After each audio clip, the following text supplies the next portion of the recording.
Hello and welcome to the CX Innovators podcast. I'm Judy Mottl, editor of Retail Customer Experience and Digital Signage Today. Our topic today is what premium buyers are looking for in the digital out-of-home landscape and how those expectations are shaping which networks win repeat high-value spend. While omnichannel buying is part of the backdrop, the focus is on the buyer mindset, not channels. Our guests today are David Weinfeld, co-founder and CEO at Screenverse, and Montana Accavallo, senior vice president of programmatic and client strategy at Screenverse. So Screenverse helps partners align technology, strategy, sales, and monetization to meet expectations. David leads Screenverse's vision, product strategy, SSP and DSP partnerships, shaping how premium digital out-of-home inventory connects with modern data-driven media buying.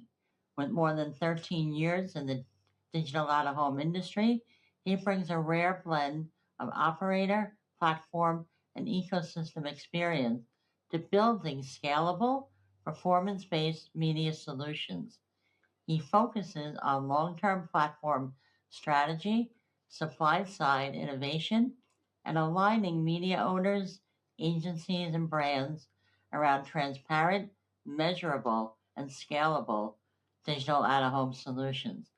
Montana drives programmatic strategy and partnerships for some of the world's biggest agencies and brands, translating audience data, platform capabilities, and measurement into award-winning, performance-driven campaigns.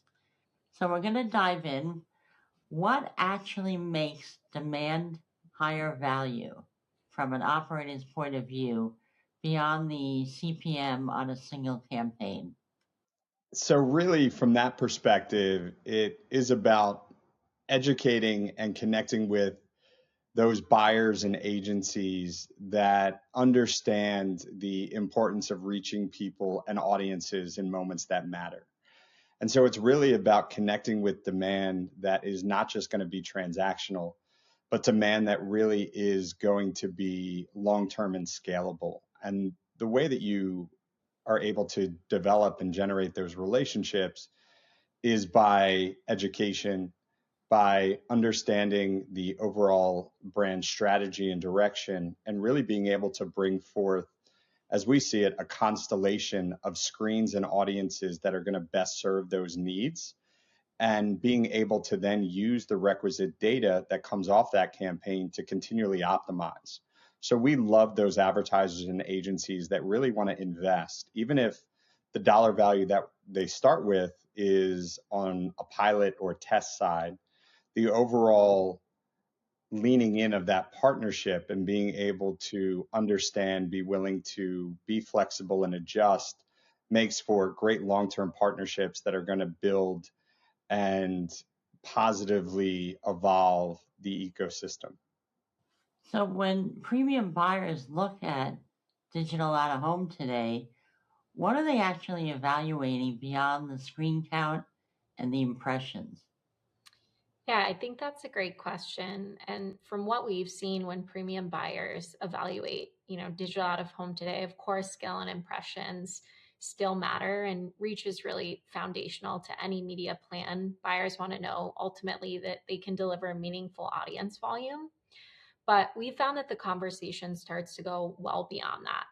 The buyer mindset has shifted toward understanding, the actual environments where screens live and the quality of those locations, because context and attention are ultimately what drive that impact. Buyers are starting to ask themselves questions, does this inventory align with my brand? Is it high dwell environments? Is it packaged in a way that supports my campaign goals? Taking it a step further, there's a growing expectation that this high quality inventory can and should be paired with data and measurement to prove those real outcomes, whether that's foot traffic, brand lift, or just broader performance signals. And what we've found, historically, many of these premium screens have not been accessible programmatically, which made them harder to plan, activate, and measure alongside the other digital media mix. So the ability to now transact this inventory programmatically really changes the mindset entirely. It makes premium digital out of home easier to access, easier to optimize, and ultimately easier to trust because it's delivering that transparency, flexibility, and delivering that measurement that buyers really are expecting, across all of those different channels that they activate. All right. So, in the conversations you have with buyers, what makes them comfortable allocating larger and repeat budgets when it comes to digital out of home? Yeah, what ultimately makes them more comfortable allocating those larger repeat budgets really comes down to confidence and consistency. So, confidence that the environments are premium and brand aligned, and consistency in how the channel is performing over time. So, at the start, many buyers test out of home with those smaller budgets to validate the reach and the execution. But what really drives that repeat and scaled investment is when they see that the inventory quality is there. Campaigns are easy to activate programmatically, and that's what we really strive for, is making sure that our inventory is where the buyers are. So whether that be platform A or B, we're making all of that inventory available.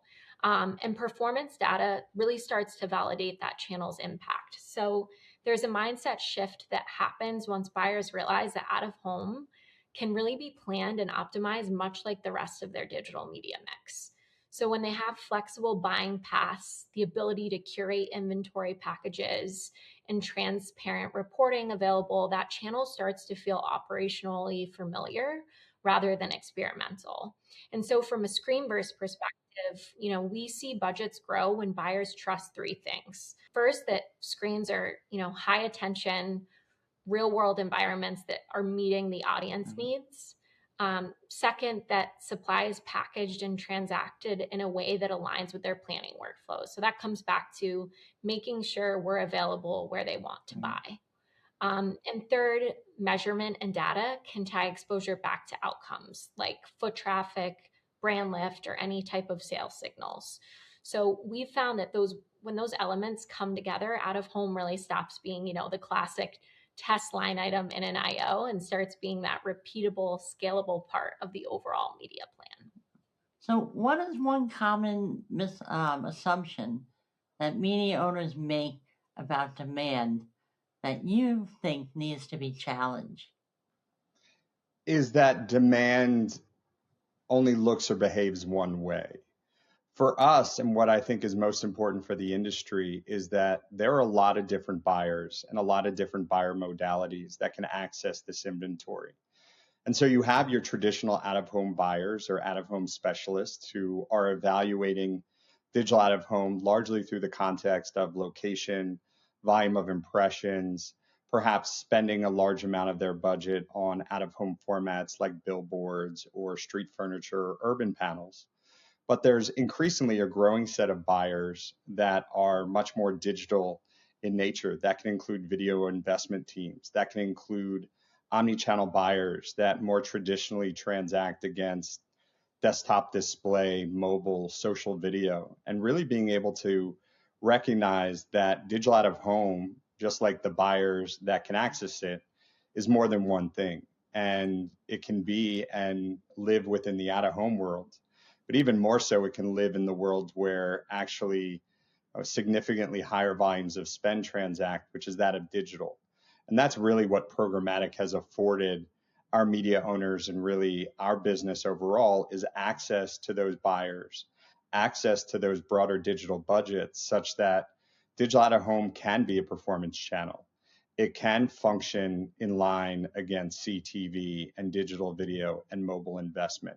And so really being able to understand from a media owner's perspective that screens can look and feel differently. We don't need to just fit within kind of that square box of it needs to be a spectacular out-of-home asset. In many cases for these digital buyers, having 10,000 screens that are reaching a unique audience is worth substantially more than a single billboard or a single splashy execution.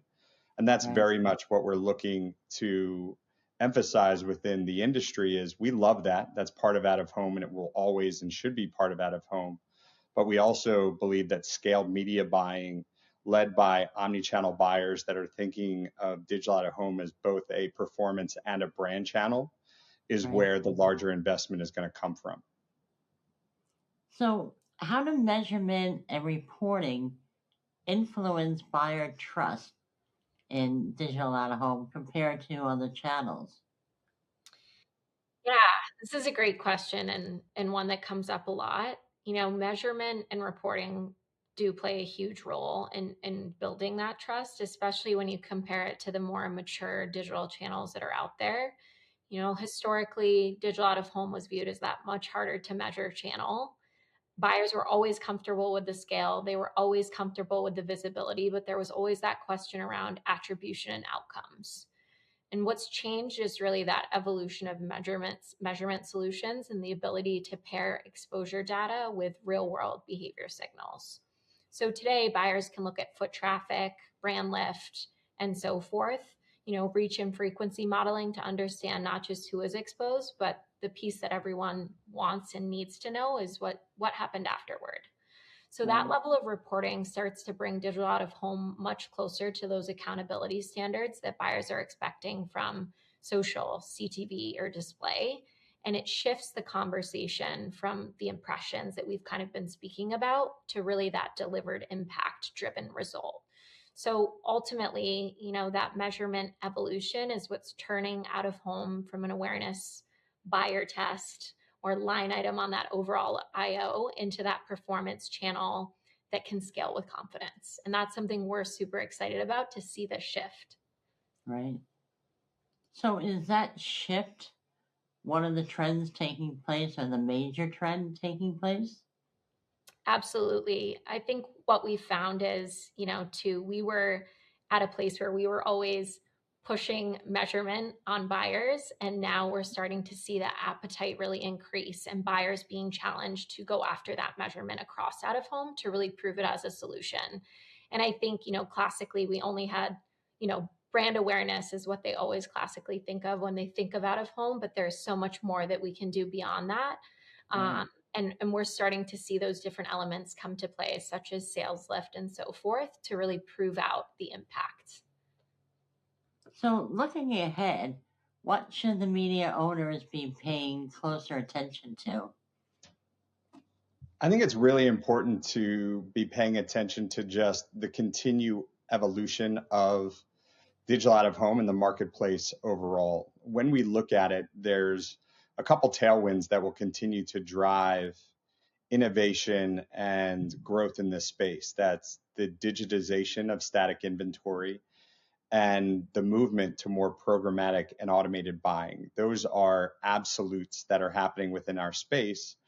But as part of that, there's also the increased investment from omni-channel buy-side platforms like the Trade Desk, like Google and DV360, Yahoo, StackAdapt, even the entry of omni-channel SSPs like Equative, and really being able to understand that while out of home has largely lived within a silo, that Right. we are experiencing a meaningful shift in the media landscape. And part of that shift is being caused by AI and changes within the open web and how people navigate to information.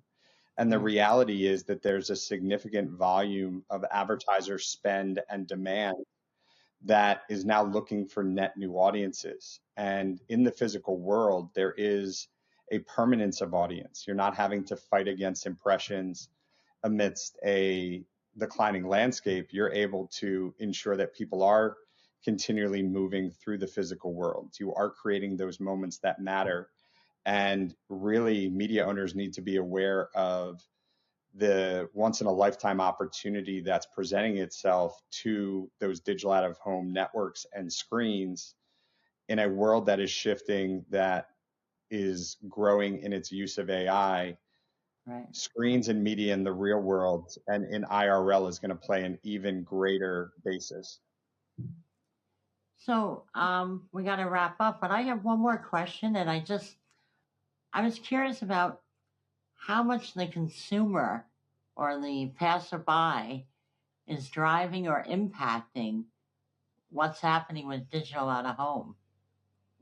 Yeah, so I think we can both jump on it, but I think again, it's largely influenced by the consumer, and that to me is a lot of the data and measurement that Montana was talking about. There's an undeniable truth that consumers see, experience, and are influenced by screens in the physical world. That in a environment where you're being inundated with messages on your phone, whether it be within your favorite social media app, whether it be on CTV or YouTube, there's a sea of sameness. But when you're experiencing life in the physical world, there is a significant volume of data that the amount of attention and engagement that comes from these screens is a direct outgrowth of the value.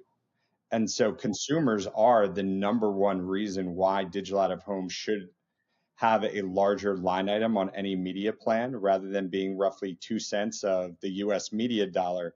It should be substantially more based upon the impact and influence that it has over consumers on a day-to-day basis.